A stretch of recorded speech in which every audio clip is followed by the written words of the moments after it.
What's going on, YouTube? Happy New Year. Hope everyone had a great holiday. The Atlantic Files podcast is back to talk about Tobias Harris and the Philly fans getting in feuds, Kyrie Irving coming back, and much, much more. So stay tuned and check out our latest episode. The following podcast is part of the Underdog Sports Podcast Network. For advertising information or to find more great podcasts, visit us at www.theunderdogsports.com and follow us on Twitter at RealTheUnderdog. What's going on, everybody? Welcome back to the Atlantic Files, the #1 podcast in the #1 division in the NBA, brought to you by the Underdog Sports Podcast Network, joined by your hosts, myself, Alex Fishbein. We got Dennis Stradamus. What's going on, Dennis? Hi. Unfortunately, we do not have Mike. He unfortunately is feeling under the weather as well. I think that's two-thirds of our podcast that has caught COVID at one point. Are you supposed to tell people that? Is that a HIPAA violation? I mean, I'm not his doctor, so I'm pretty sure people though would understand what if you say somebody's under the weather at this point. I think they pretty much have a good idea what the hell's going on. Exactly. The moment you say you feel sick, everyone just assumes COVID at this point. So absolutely. Yeah, Mike has COVID. Not the real kind though. This latest one, the Omarion kind. He's Omarion. He's got a runny nose and he's making a big deal about it. So hey, at least hopefully he keeps his taste and smell, because for me, being over a year now with no taste and smell, I just hope he keeps it. I don't think it matters to him. He'll find a way to get it back. We saw how he was eating the pizza a couple weeks ago. Oh, true. See, I mean, he would go crazy if he lost his taste after that. Oh, absolutely. Happy New Year, by the way, everybody. Yes, Happy New Year, Merry Christmas, Happy Holidays to everybody. Hanukkah, Kwanzaa. Hopefully 2022 is not as shitty as 2021 was.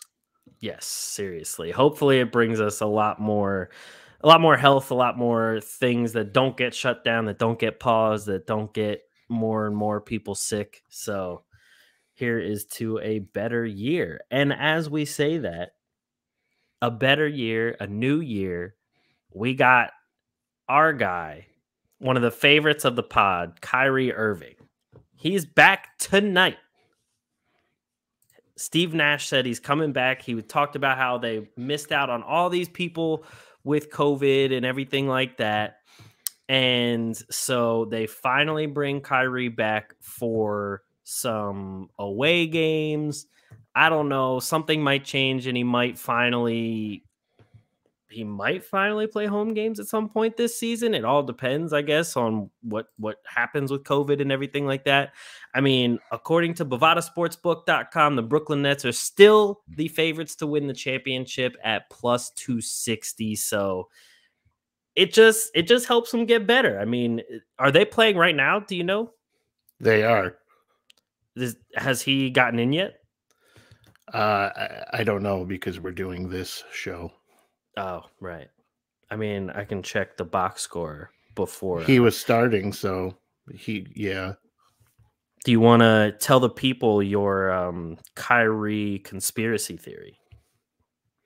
I mean, you're more elaborate, eloquent than I am, so if you want to go ahead, and then I'll just feed off of that.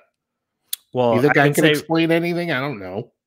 Well, it's your theory, not my theory. Yeah, so what we were talking, I honestly think that this whole thing has been lining up. It's been a work since day one. I think the Nets they still know how injury prone Kyrie is. So me personally, I think that they kept him off the floor knowing that this would happen. They did it on purpose. And I don't think that anybody can tell me to convince me that it's going to change my mind. I mean, it definitely lined up pretty well, especially now with so many people being out with COVID and teams hurting to sign people, and Lance Stevenson getting signed again, Isaiah Thomas getting signed again, just because everyone needs these 10-day contracts. it definitely helps. And if you think about the Nets schedule coming up, there's a lot of road games coming up for the Nets. So things are looking pretty interesting in terms of where this is going to go. The new mayor of New York City, he kind of looks more logical on things. He wasn't going to, he was a big advocate about not shutting down schools. So it seems to me that he is more sensible in some ways. Not that I'm saying that schools should be or should be open. I'm not getting into that, but I'm saying he's more, if there was a chance that Kyrie was going to be allowed to play for a home game, now this might be the time, especially when we're talking about people getting herd immunity and when people have natural immunity, I should say, after contracting COVID, a lot of physicians and medical experts are advocating for COVID, people who've had COVID to kind of count that as kind of a quasi vaccination. So there are some arguments now to be made, especially since he's had COVID, that he should be able to play. So it's going to be interesting to see how things unfold moving ahead. Yeah, I completely agree. And as of right now, the Nets are down at halftime 73-60 to the Pacers. Yeah, it's not a shock. They're down all the time. So hey, I mean, I think the Sixers are down almost the same exact score to Orlando. So you're not the only one. But Kyrie has 8 points, 2 rebounds, 4 assists, 2 turnovers, 2 steals on 3 of 7 shooting so far. He's played 16 minutes. And that's encouraging. So, I mean, I knew he wasn't going to come out the gates shooting as good as Kevin Durant. But I mean, who will? Yeah, exactly. Give him some time to warm up and he'll be fine. And so as you were saying, this being the best time, we're approaching the halfway point of the season. As of right now, not including the game they are playing tonight, the Nets have played 35 games. 19 of them were at home. 16 of them were on the road. So as of right now, they have more road games remaining than they do home games. And a big chunk of their road games are coming up. The ACC tournament is going into Brooklyn, so that's going to eat up a lot of that time. So there's a huge chunk of road games for the Nets coming up. So the hope probably should be that by the time their road trip is over with, that possibly, especially if we come out of the curve of this latest uptick in COVID cases, if things start to settle down and things could start to get more lax, there's a chance that hopefully Kyrie could be back in the mix in Barclays. So we'll see. True. And I mean, the way that everything's been going, you never know what's going to change in the matter of like 2 weeks, let alone 3 months when playoffs actually starts. Shit's changing every fucking day. Who knows what the hell's going on? So yeah, exactly. So let's switch gears here. I don't have a smooth transition for this one because we're just gonna get right into it. I mean, if you can't make a smooth transition off the word fuck, there's I mean, there's some transitions I can go with that, but not that are family friendly. Here's your transition. Fuck. Okay, next. Next up. Moving on. So, Tobias Harris. He notoriously, as we have talked on this podcast before, has been, I mean, for Tobias Harris, hasn't been terrible. He has had a couple of the best seasons of his career, but he's being paid a max contract. He has one of the top 10 highest contracts in the league. And as he should, to be fair. I mean, I guess. No, and my argument for that is because at the time he got the contract, if somebody didn't pay him a max, somebody else was going to. Oh, for sure. You're kind of, it's not that he deserves it. I mean, okay, but at the point, if he wasn't given a max contract by Philly, somebody else was going to give it to him. So Right. I mean, it was the perfect storm for him too, because they couldn't re-sign Butler, who they probably were trying to re-sign first. And then I don't know about once that didn't happen, it was like, well, now we got to sign one of the two because they traded a bunch of their assets for both of them. They're probably better off at this point without Butler, considering he's on Dennis Adamas's all street clothes team. He has been quite street clothes, especially this year. I mean, the guy, he had an ass injury. He literally he missed a good portion of the season. He hurt his ass. He came back, took a hard fall, and then re-aggravated his ass. Since then, he just got an ankle injury. So who the fuck knows how long he's going to be out now? So it's like, that's my whole thing with the Heat. When everybody was like, all right, the Heat, we got Lowry. For one, who the hell knows how long Lowry's going to stay healthy? Bam has been out, and I know we're not talking about the Heat, but I'm just rolling with it. Bam has been out. Deadman has been out. Hero was out for a while. Hero's out. Duncan Robinson's playing like dog shit. So, like, yeah, I mean, that's why you're not going to get that excited about the Miami Heat. True. Okay. No, it's true. But going back to Tobias, so last night I was actually at the game, and the Sixers played the Houston Rockets, and for a long bit of the game, the Houston Rockets were actually like neck and neck with the Sixers, and at the half, I'm pretty sure the Rockets were up by 1. And the only two people that were actually playing well so far throughout that game, up until I'd say like midway through the third quarter, was Embiid and Korkmaz. Korkmaz was shit hot lately. Yeah, he has. I mean, he almost put a triple-double up against the Houston Rockets. Yeah, he's been playing and he had like well. 23 points. He's been playing well. And at one point, I remember turning to my friend and saying, Tobias Harris is getting a max contract, and he has 6 points through 3 quarters against one of the worst teams in the league without their 2 best players. Christian Wood and Kevin Porter Jr. were suspended for that game. I mean, in Philly, you're going to hear boos because of that. And yeah, we know. At one point, Tobias missed a wide open layup, and that's when the boos really started coming up. And then I would say like a couple possessions later, Tobias does his usual, dribble, turn around, fade away in the post, and it goes in. People clap, and he tells them, don't fucking clap. And it's like, dude, you're getting mad that they booed you because you have 6 points against the Houston Rockets. If there's anything fans are going to boo about, it's going to be that. And Philly fans are going to boo.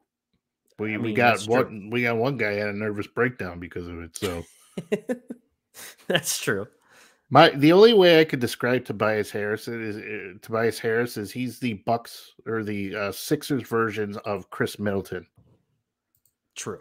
That hit or miss type of shit. Like one day Middleton will be playing fantastic, he'll look fantastic. Then the next day he's like 2 for 12 from the field and just playing like complete ass. He reminds me of that kind of player. He's good. Like you're glad he's on your team. He offers a lot. He's a veteran guy, blah, blah, blah. But then he's not really that dependable. Exactly. And especially as a number 2 scoring option. And even in this game, they didn't have Matisse still. He's still out with COVID and an injury. They didn't have Tyrese Maxey, who was also out with an injury. And like just as a comparison, Tyrese, like Korkmaz for a little while, Tyrese Maxey, even Matisse, even Shake Milton for a little while. Philly fans were cheering because they're just busting their ass, hustling, playing well, taking the shots they should be taking, running the offense they should be running. I mean, Tyrese Maxey right now, according to Bovada, is plus 5,000 for most improved player of the year, and it's only his second year. So Philly fans love Tyrese Maxey. But then it's like, as I was saying, you have. I mean, I would take that bet in a heartbeat.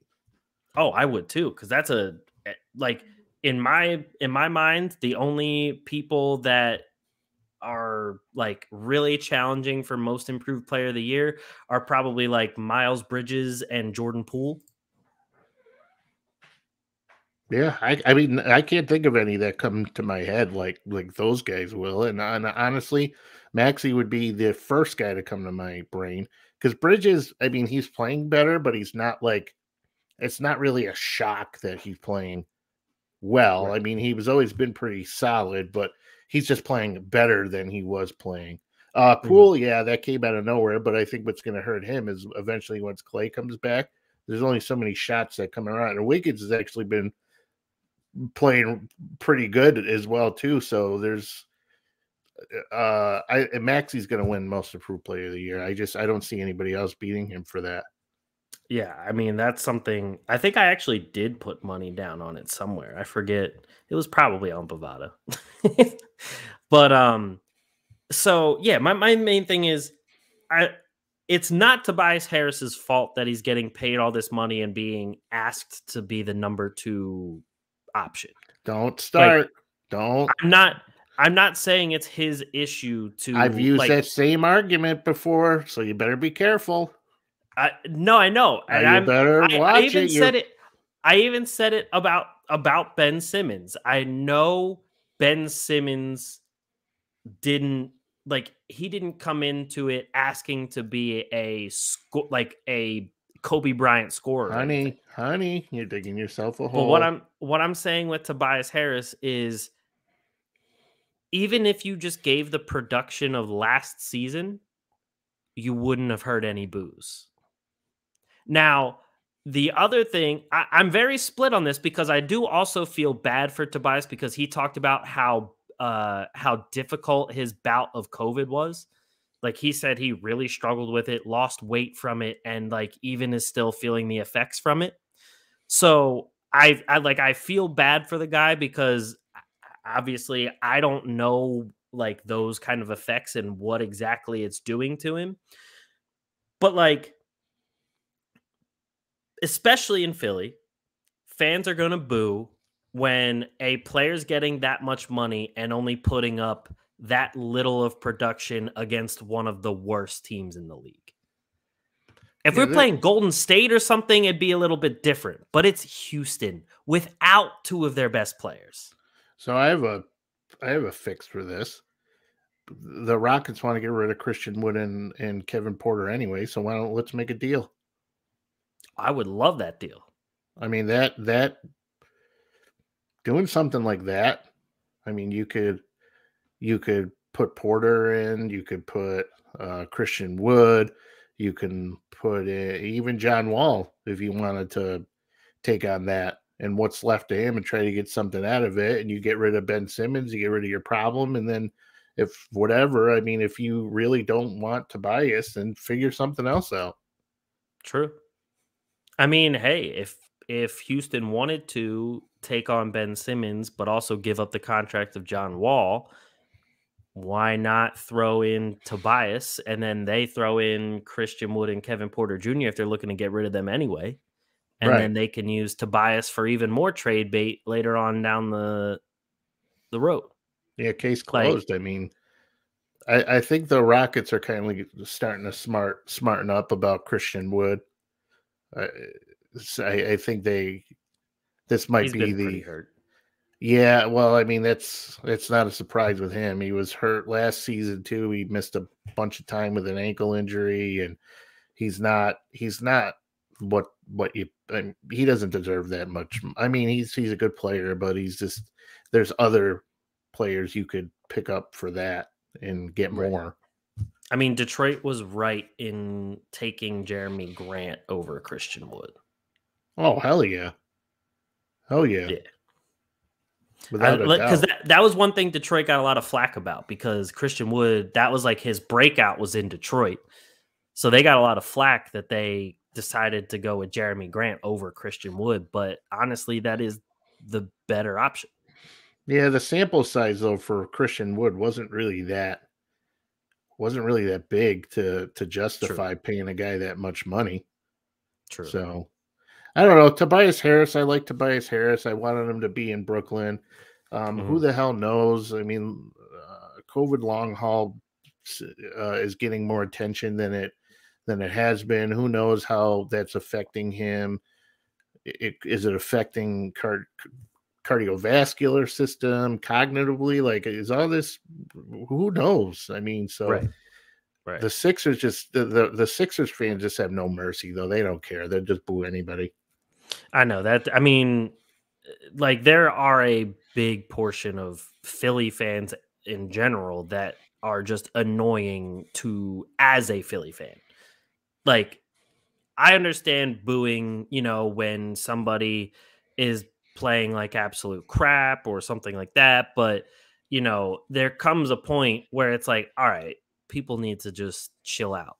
Like one other thing I just wanted to touch on real quick was so Kate Scott, for those who don't know, she replaced one of Philly's longtime legendary announcers for the TV crew, and she was actually made history as one of the first women to be the play-by-play for a professional sports team and everything. And I think she's been doing a pretty good job. She's obviously it's obviously a growing period because you're used to one. Like the guy they had before was the announcer my entire life. Like since before I was born until this season, he was the announcer. So that's all I ever knew. Having someone different is just like, you got to get used to him because it's not the same guy. It's been for 27 years. Well, yeah, and nobody likes change. Exactly. Nobody likes, especially when it's been that long. I mean, nobody wanted to see Marv Albert retire. Right. When I think about Al Michaels retiring, I get sad. Whenever he's not on Sunday Night Football, I get sad. So people don't. I mean, it's just that's how people are. They don't like change, but you don't have to be a scumbag about it, though. Like, okay, you might not like her because you don't think she's as knowledgeable or something like that, but don't be a scumbag. Like exactly. she's a woman, big deal. I mean, women are the most. I'm gonna sound corny, but women are the most beautiful things on the planet. If it wasn't for women, you know how many guys would be walking around just a complete fucking train wreck until they have a woman to keep them in check. You know what I mean? So like 99% of them, right? And the other 1% is just because they're off on their own world, right? But the fact that when she tweeted about how she was just surprised, she wasn't surprised at getting nasty messages because, I mean, people on TV and stuff get nasty messages from anyone that doesn't agree with you ever. But she was like, it wasn't only coming from the usual, like, old man yells at clouds crowd. She said it was college kids, high school kids, women, like all these other groups of people that were giving her nasty messages in Philly. And I'm just like, that's the part of Philly that as a Philly fan, you're just like, dude, come on. Like, no wonder we have a bad name as Philly fans when you do this kind of shit. I mean, it kind of solidifies my point about how I rant and rave about the Philadelphia fan base. So True.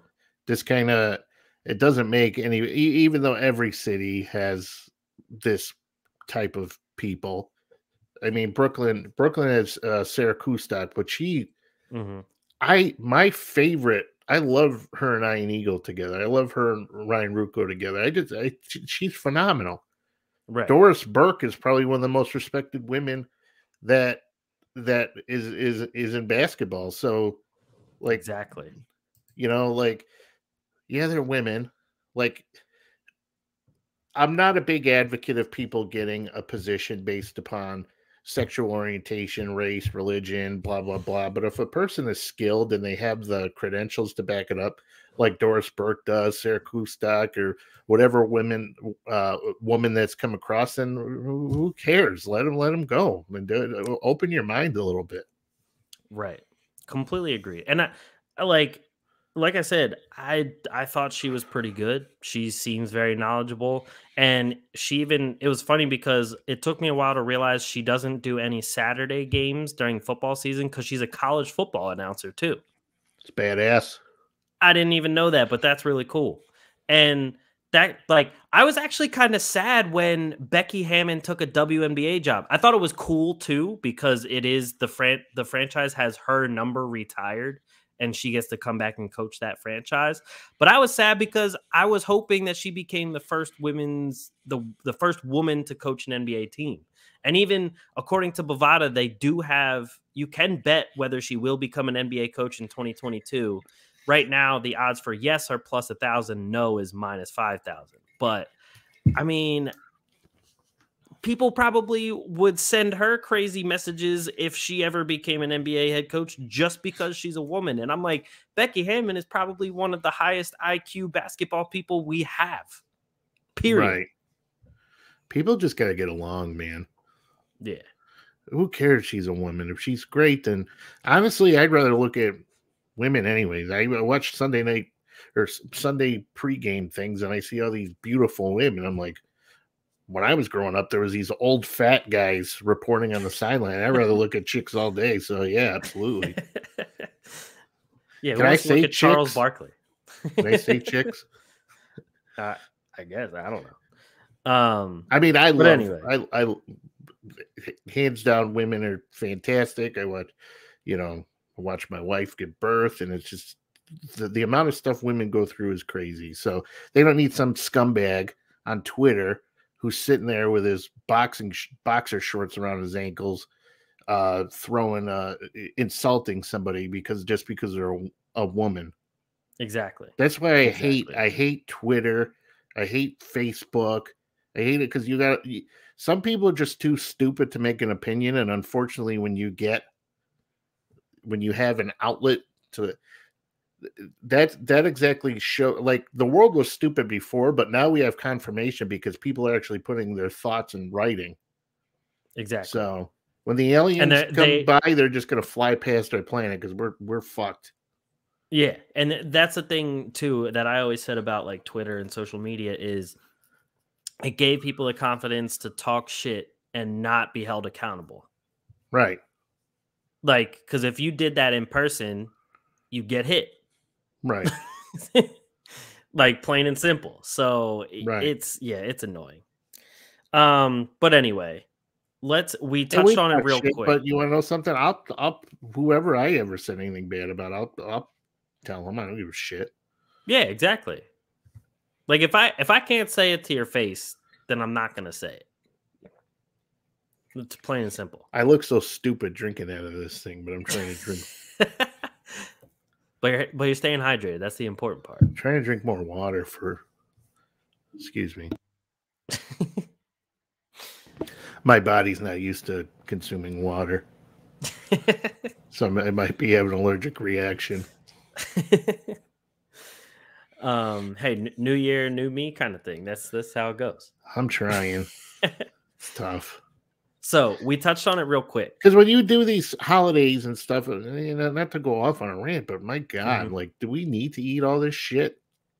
Oh, we still have Christmas cookies here, and I've still been eating them. And I'm like, we just need to get rid of these because I can't stop eating them.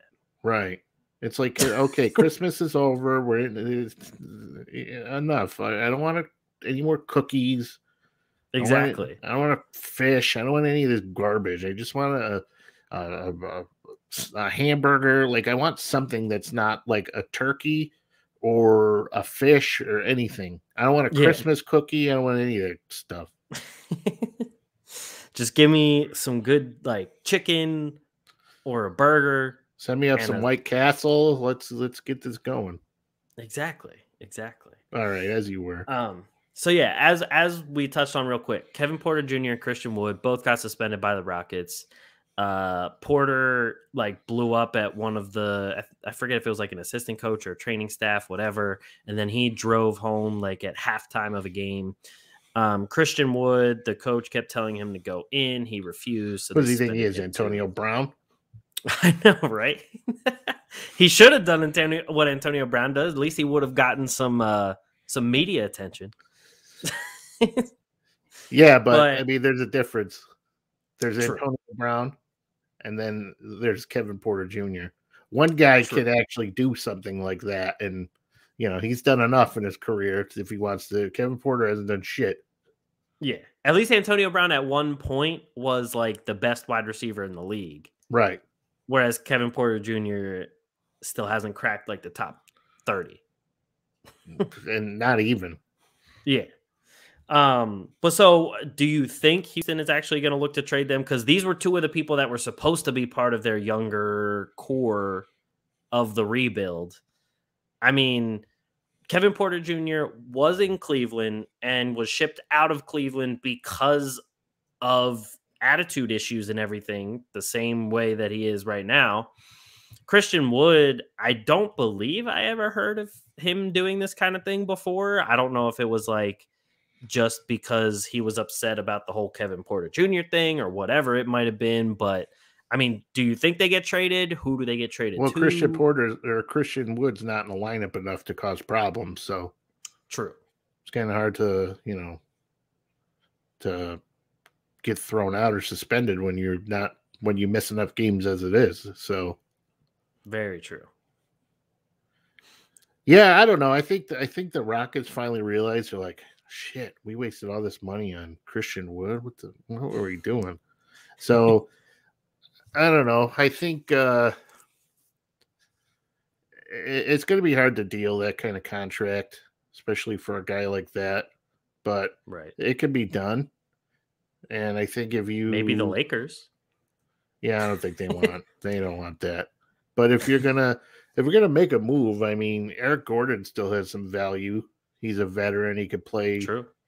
If the Sixers got Eric Gordon, that would be fantastic for them. I mean, that's a guy that satisfies a couple needs. So yep. So there hasn't been really any movement with the Ben Simmons thing. And if any team were going to make a strike at making a pitch to get Ben Simmons, I think the Rockets are in play. I think the Cavaliers are still in play. I think the Kings are still in play. So I think those are the top three teams right now. I think are the favorites to get something done, but something has to get done now. Like the way Joel Embiid is one slip away from blowing out another knee, and like if you're that window, that trust the process window, that's closing. When you open your window in the spring, it's like at night you just want to let some cool air in, but you don't want to open because you don't want to freeze your balls off.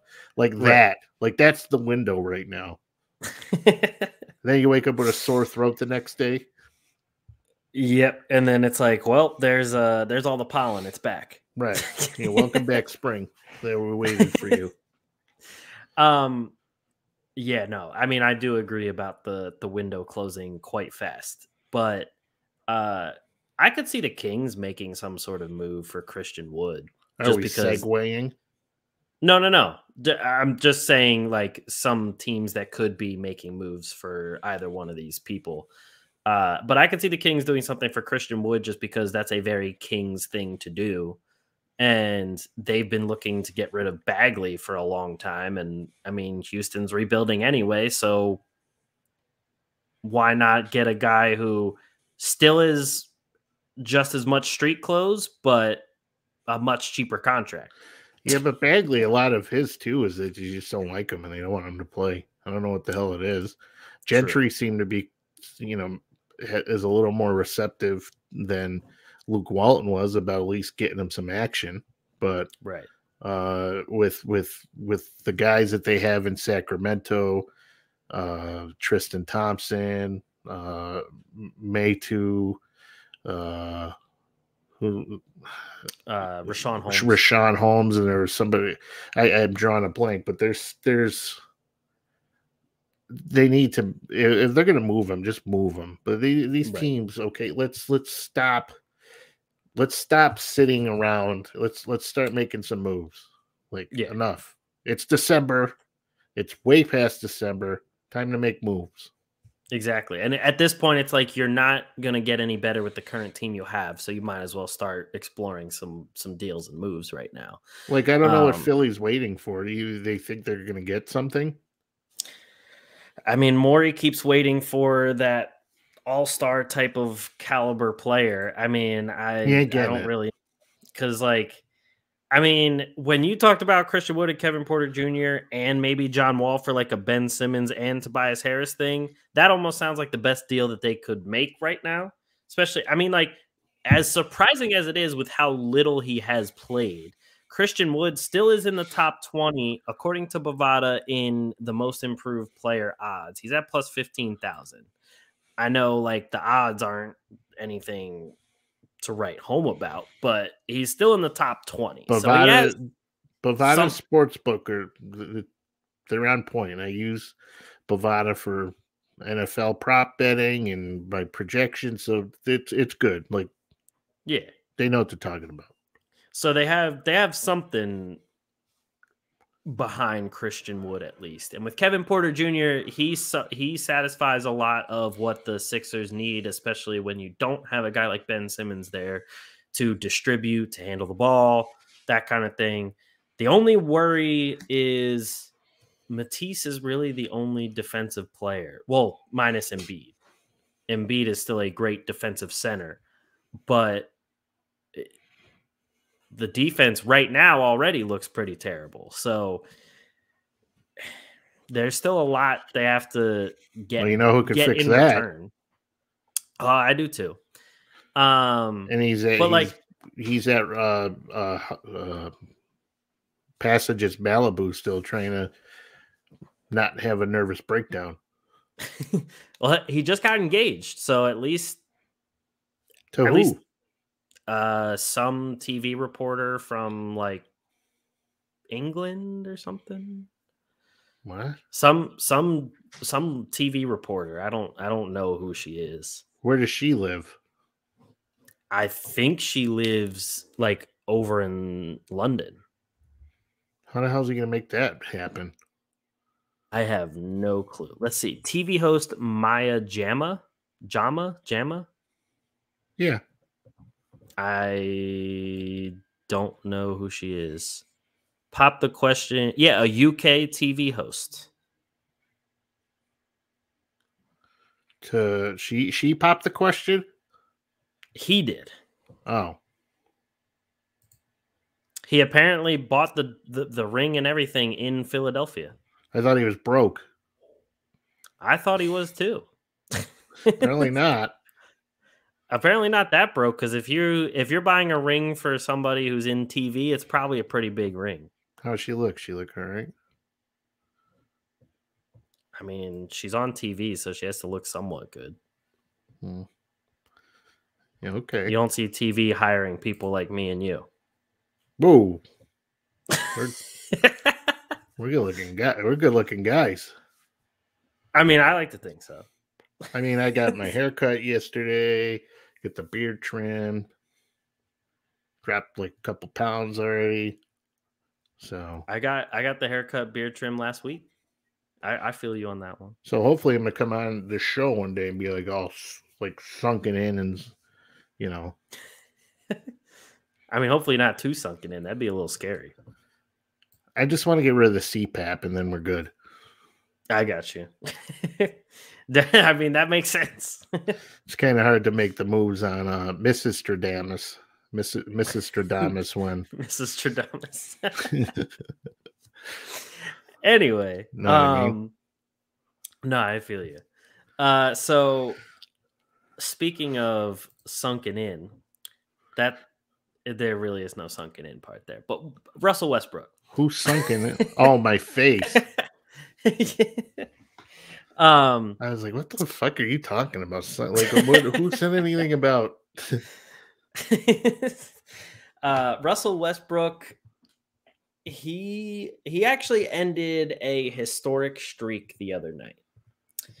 A streak of, I think it was like 107, no, more than 107. It was like 187 games that he went with having at least one turnover. His last game was the first game he's had with 0 turnovers since 2016 or 2017. And there's been a slew of games that he's had 7 or more turnovers so far this year. And when he was asked about it, he said his game is not predicated on making shots, on turning the ball over, and it doesn't matter how many times he turns the ball over. You know what he was really trying to say to What? whoever asked him that? Go fuck yourself. That's what he was saying. He Pretty much. He doesn't care. That was like his whenever I forget what they asked him when he was in the locker room and they asked him a question and he was like, "What?" Yeah. He's awesome. I do love his interviews because he's just straight and to the point. Like his post-game interviews remind me of Marshawn Lynch. Yeah. Russ is 10 times better than Marshawn Lynch. I just love Marshawn Lynch's just like, don't ask me dumb shit. So here I'm just gonna call it. So those same guys who were bashing a woman play-by-play person are the same guys who obviously came up with that, and it's evident that the fake news media is running wild still. They're trying to sensationalize anything that they can sensationalize because Russ is actually averaging less turnovers this year than he was last year. So what are we doing here? That's a very good question. I mean, I know it was literally the moment any kind of streak of bad play happens, people have to ask a question about it, make a story about it, whatever it may be. This is go ahead. Sorry, you know how I get pumped up. It's all right. This turnover story is the equivalent of Omicron. Like they just have to say something about it. They want to talk about the turmoil in Los Angeles and how things are falling apart and can Russ coexist with LeBron, and they just love it. Oh yeah, and that's the thing. Like this whole thing is starting because LeBron is playing at an MVP level. His stats are crazy, and he's even starting at center in some games. And he's done Westbrook, that before, though. He started at point guard, center. It's Oh yeah, but they honestly, have to sensationalize it. Who else is going to play center? True. I mean, Anthony Davis. Oh wait, he's hurt Howard. again. Anthony Davis is hurt again. DeAndre Jordan, they want to throw him out of there. Dwight Howard is, he's good for about 12 minutes a game. Yeah. So of course he's going to play center. They want to make a story about it because a couple games Westbrook's not playing up to the same Westbrook level. Newsflash, Westbrook's not going to be Oklahoma City Westbrook. He is older now. He's not in the height of his prime anymore. Like, it just seems like there was so many expectations for the Lakers just because of the names of everybody, instead of people actually thinking realistically, like, hey, these guys are past their prime. It probably won't work out well if Anthony Davis gets hurt. And who gets hurt a lot? Anthony Davis. Anthony Davis gets hurt. I've never seen anything like it. I told the story the one time how I was looking at the injury report. He had a designation for like a left knee issue. And then by the time 5 o'clock rolled around, it was like a right calf. I'm like, what? Can you pick something for this guy to be on the injury report about? Like, I've never seen anything like it. And if he's not, he loves the injury report. He's got to be listed on it every game. Oh, yeah. Whenever he plays, he falls. And then whenever he falls, he looks like he tore something, like his season is over. The last time he was on the floor when he collapsed in the tunnel. And what is going on with this guy? Right. You know what I mean? And that's the funny thing to me too, is when you bring up players that get hurt a lot, obviously Embiid gets brought up as one of like the first or second players. Hey, But Embiid makes Embiid look like Cal Ripken. Exactly. That's what I'm saying. And on whenever he's brought up on any kind of national media, it's like, oh, Anthony Davis is just hurt for a little bit. But Embiid, you got to watch out for Embiid. He might be hurt. Like, guys, have we seen how often Anthony Davis is hurt too? If Embiid played half of his first 2 seasons, they probably have played the same amount of games. Yeah, they love for some reason. I just don't understand why people just don't see it about Anthony Davis. About what a just great player. Yeah. Oh, when he's healthy, top 7. Maybe even higher. Yeah. But he's never healthy, so it doesn't matter. Exactly. You can't build a franchise around him. And now you got the old man, 37 years old,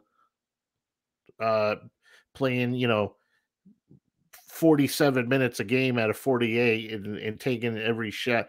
And you want to know something about Russ is guess who's played all 39 games this year, which is the same shit I was saying a couple weeks ago. Russell Westbrook. The guy's never hurt. So instead Russell Westbrook is amazing in terms of health. And instead of focusing on how many turnovers he has, let's focus on how this guy just plays all the time. Exactly. All right. And he still almost has a triple-double. His field goal percentage has actually gone up a little bit.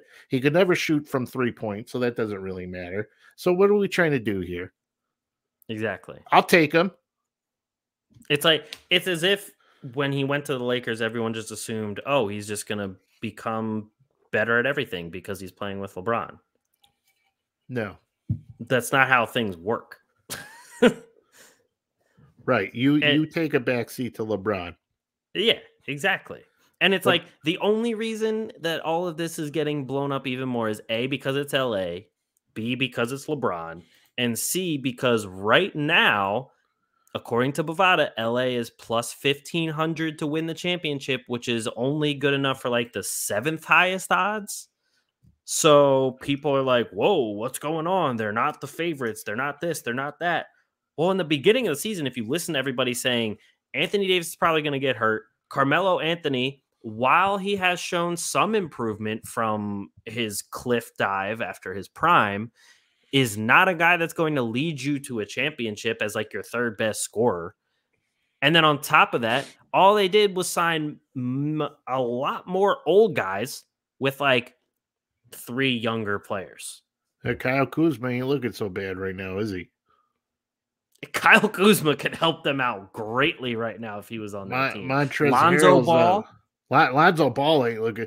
Alex Caruso certainly ain't looking so bad. And but they, Horton Tucker. Oh, your dog's there. Hey, dog. Yeah. Tell him not to bark this time. We love you. Oh no, he should be good. The door's open. He's not locked in the room this time. Yeah, don't bark. So, Horton Tucker is playing like dog shit. Yep. Caruso's in Chicago hanging out with Lonzo. They're probably like, God, we missed this. D'Angelo Russell is not there. I mean, they're like, we totally Julius Randle. I mean, they screwed this whole thing up. Yeah, and they won a title in a bubble, so that doesn't count. Exactly. With the Miami Heat making the finals, right? Because they were the team that should have made the finals. Yeah, okay. And the only thing I'll give the Lakers is I do like the way Malik Monk has been playing. I thought Malik Monk should have been signed by a number of teams. I mean, of course he has to play well. There's nobody else on that team who's going to do anything outside of LeBron and Westbrook. I mean, that's a very good point. Avery Bradley. Speaking of LeBron, I wanted to say real quick, it's kind of sad that at this point of this season, he's been celebrating in the faces of and talking trash to some of the worst teams in the league. From the Atlantic Files Instagram account, when he was going back and forth talking trash with, I think it was Kevin Porter Jr., everyone was going crazy about how they're going back and forth talking trash. What I commented was, it's gotten to the point where it's gotten exciting for LeBron to talk trash to the worst team in the league. He's not talking trash to Embiid. He's not talking trash to Kevin Durant. He's not talking trash to Steph Curry. He's scared to death of Westbrook. Yeah. Like, if you see, whenever anybody says anything bad about Westbrook and they ask LeBron, LeBron's like, oh, he's cool. I got no problem with him. Of course he do. LeBron ain't gonna, Westbrook ain't putting up with that shit. Right. But it's like LeBron is doing all this. Like, were you like in the finals against the Golden State Warriors when he was with Cleveland? He did that when he blocked Andre Iguodala and blocked Steph Curry and whatever, and he would like give them the mean mug face and celebrate against them. Normally during the regular season, he wasn't doing that to the bad teams. The bad teams, he was just all business. Hey, let me get my 25, 5-5, game over, go about my business. Now he's getting in their faces, he's dunking, and he's talking trash to these young guys that are only winning 10 games. Like, this is what it has come to now. Like, now you have to talk trash to these teams that don't matter because your team is much more trash than you thought it was. Yeah, congratulations, LeBron. You beat Houston, Portland, Minnesota, and Sacramento. Exactly. The teams won the last 4 to 5. They lost to Memphis during that span. Yeah, congratulations. You're Lakers shit hot. Exactly. That's what I'm like that. And people are like, yeah, LeBron's doing this. He's putting up MVP type of numbers because he has to. When LeBron got that team together, he was hoping that he didn't have to put up MVP numbers until the playoffs. So here's my thing with LeBron. All right. Whenever anybody says this, LeBron's the best of all time, blah, blah, blah. No, he's not. He's not the best player of all time. Not even close. He's not better than Kobe. He's not better than Michael Jordan, certainly. Not better than Shaq. He's not better than... So whenever the guy loses, he's the first one in the tunnel, the first one hanging his head, he's the first guy to bitch about things on the floor. He's the first guy he had a fan ejected for calling him names. Calling him names. I mean, you pay good money for those seats. If you want to call him a piece of shit, you're going to call him a piece of shit. Like, you have that right. There's certain phrases that I won't get into that you probably can't call somebody, but yeah, if that was the case, then yeah, they get thrown out. But if you just say, hey, LeBron, you suck, which they wouldn't be wrong by saying that, and he just throws a fit, which is not uncommon for him, then yeah, I mean, but LeBron is a baby. If you think I went nuts a couple months ago. I think I remember texting you guys about LeBron was bitching about COVID protocols, about how he had to go get tested, and he had to pull his kid from school, and they had to get tested, and it was an inconvenience, and he wasn't even positive after all, and he had to quarantine, and it was like isolation and mental torture and blah blah blah. I'm like, listen, asshole, there's inmates in prison that spend 23 out of 24 hours locked in, and you're bitching because you're too good to take a COVID test, and you're too good to play it safe and maybe get a couple more testing so that you can actually safely come back to the floor.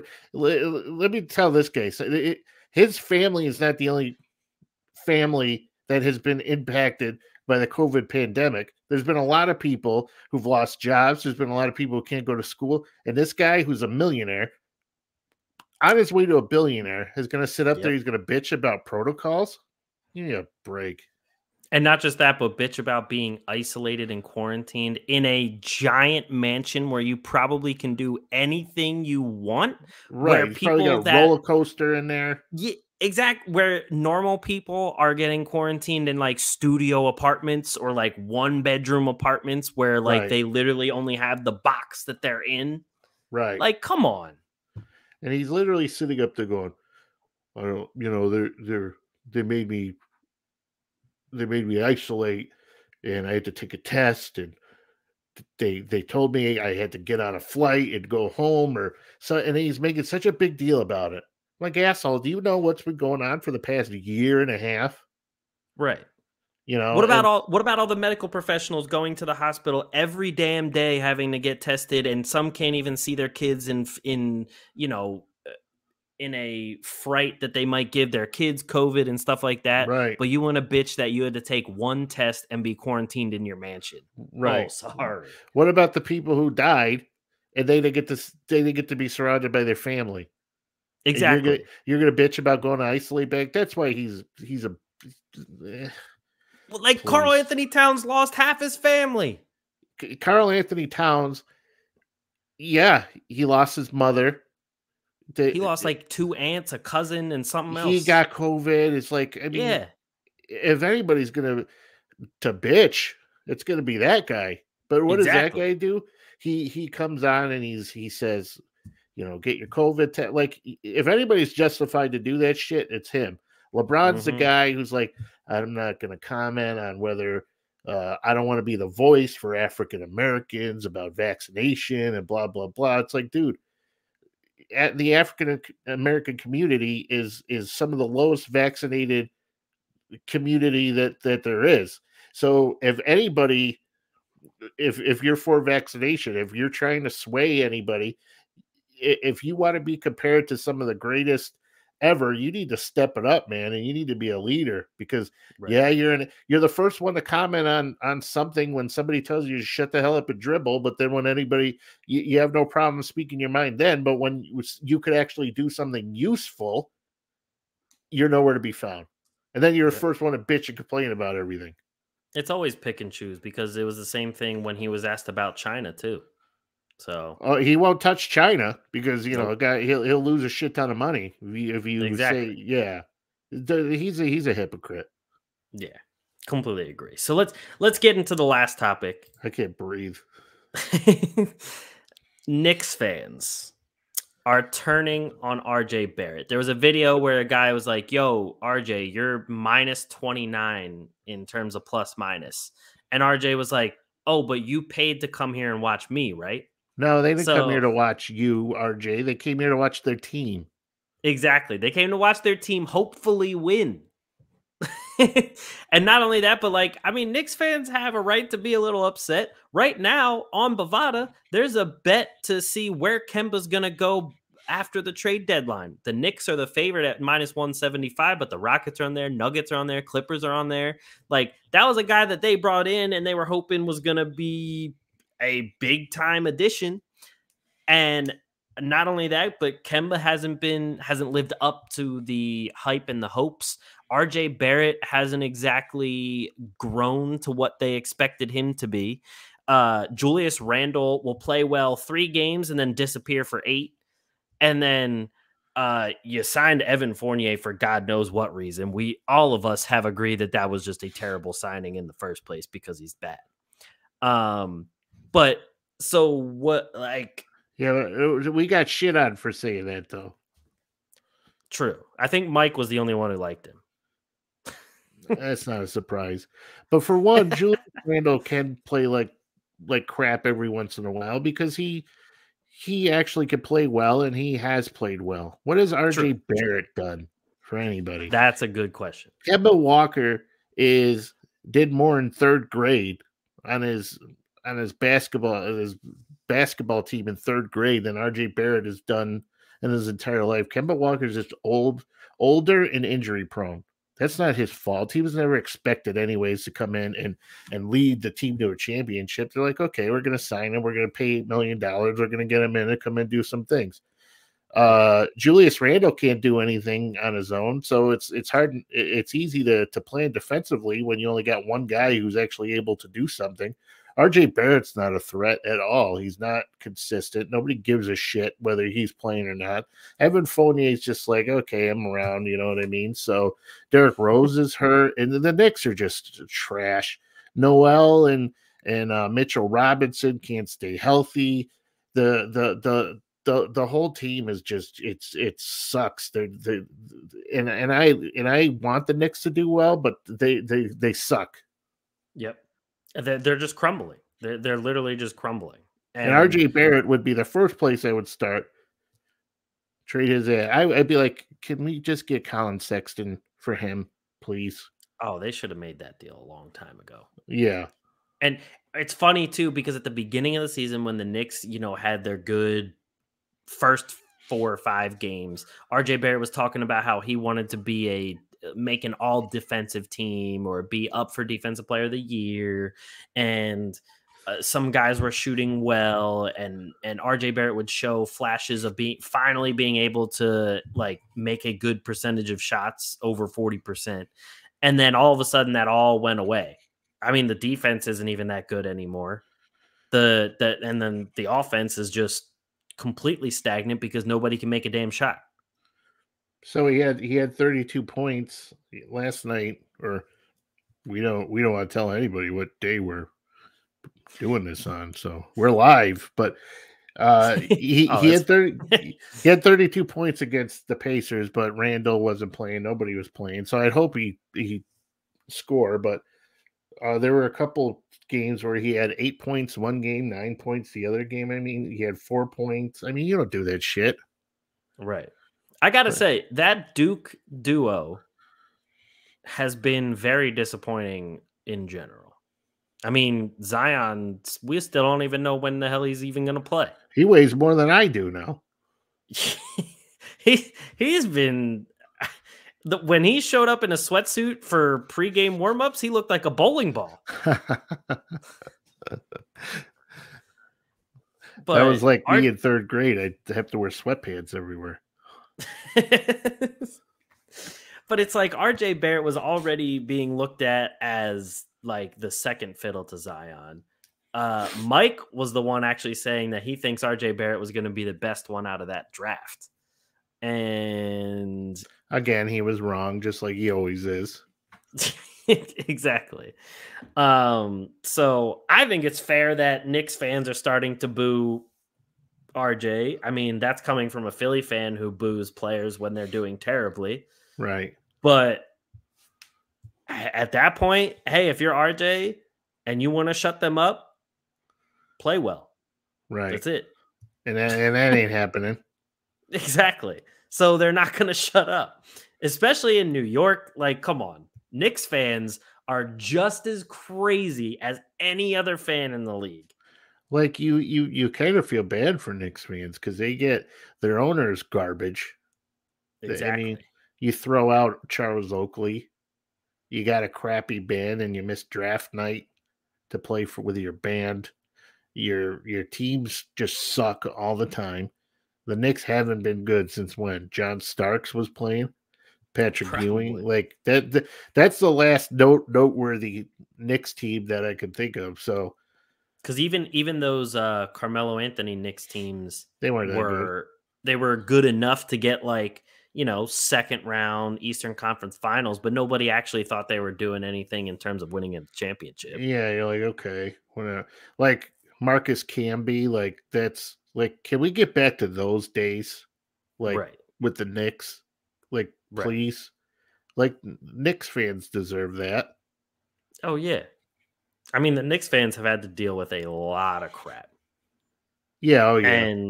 And so, like, even from somebody that put up with like the whole process of winning like 10 games in a season, I know that they've been through a lot of crap just as much as anybody.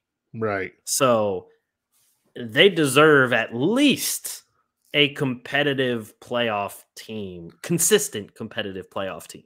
Right. At least that. And they ain't getting that right now. No. They probably won't for a while. No. But I think that's it for us, unless you have anything else to get off your chest. No, I think I did enough bitching and complaining. So did I. Like I started off good, and then I just, we hit those hot button topics that we both just had to go off. I know. I hate. I just wanted to be like, have a nice, relaxing night, not get annoyed. Nope. It's not possible anymore. No. It's yeah. So at least you didn't have Mike annoying you, though. Yeah, I would have had a brain aneurysm. But that is it for us. Thank you, everybody, for listening. I am starting to get sniffly though, so I don't know if my voice. This might be the beginning of Omicron for me. I hope not. We'll see. Stay tuned. Just keep hydrating. Well, we got our hydro flask, so if you know. There we go. And we don't if you don't even want to sponsor us, just send us some more jugs. I'm cool with that. I am always down for a free hydro flask or two. And I'm honestly, we're not getting paid for this, so we wish we were, but I'm not even bullshitting you when I tell you I put ice in that thing at like 7 in the morning, and there's still ice in it at 5 o'clock at night. Oh yeah, no, those things are amazing. Like this is ice. You can hear ice in it. I put ice in it at 7 o'clock this morning, and it's 9:45 at night, which is insane. And it still there's ice in there. Yeah. No, those things are amazing. I mean, those I have a bunch of Yetis too. Yetis do the same exact thing. I know, but the Yetis aren't the same. Well, no, not in terms of like water, because like they have that like just regular lid that has like the little sliding thing. But like coffee wise in a Yeti, my coffee if I went to the office, I would fill my coffee up like at 7 a.m. and that thing wouldn't even get like lukewarm until 1 p.m. I do. They do stay very hot. I do get a little weirded out because you hear these stories about mold growth. Oh yeah. So if you're cleaning your Yeti, folks, you gotta take that magnet strip off the top. Use a little baking soda, vinegar, let it soak. You'd be good. Yep. The wise words of Dennis Stradamus. That's right. But that is it. Thank you, everyone, for listening to and watching another episode of the Atlantic Files, the #1 podcast on the #1 division in the NBA. Please, if you're watching on YouTube, subscribe, like down below, drop us a comment, and we are everywhere you get your podcast. So make sure you rate, subscribe, everything on there as well. That helps us out greatly. Thank you, everybody. Make sure you check out the Underdog Sports Podcast Network, and we will catch you guys next week. Peace.